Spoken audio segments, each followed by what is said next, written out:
We're talking with Andrew Dunn, who's the editor-in-chief of the daily Tar Heel student newspaper at the University of North Carolina at Chapel Hill. He's also one of the student winners in the Society of American Business Editors and Writers Best in Business contest. Andrew, tell us about the story that you wrote that won the contest.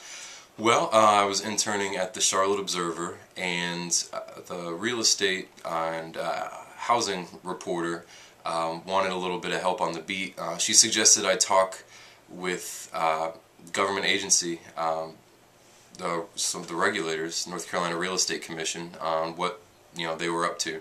So what I ended up doing was I drove up to Raleigh from Charlotte, spent the day in the office poring over some of their investigation files.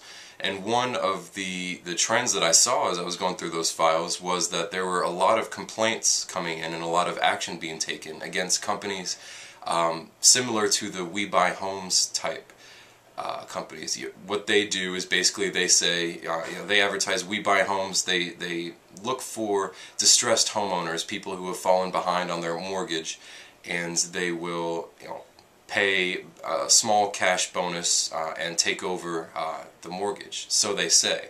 But what I found in my reporting with both state legislators and the regulators and other lawyers was that these companies were taking the house, but they were not assuming the mortgage. So what would happen is they would be able to rent it, make some cash, and then if it fell into foreclosure, that would fall on the original homeowner, unbeknownst to them. So I spent a couple weeks on the story while I was working on other daily stories at the time, and it ran a few days after I left the internship. And how did you find the examples of the people who were being scammed?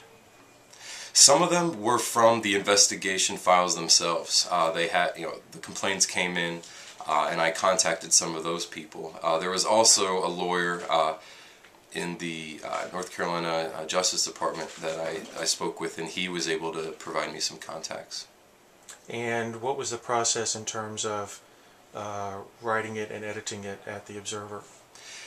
Basically, I pitched the story to the business editor. He told me to go for it.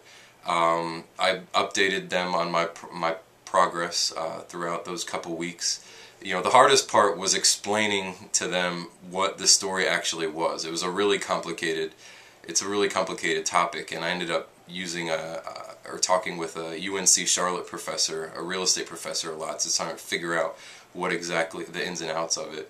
But I basically, I wrote a draft, sent it to the editor. He had some comments, things I needed to flesh out, and I went from there. Andrew, thank you for your time. Thank you very much.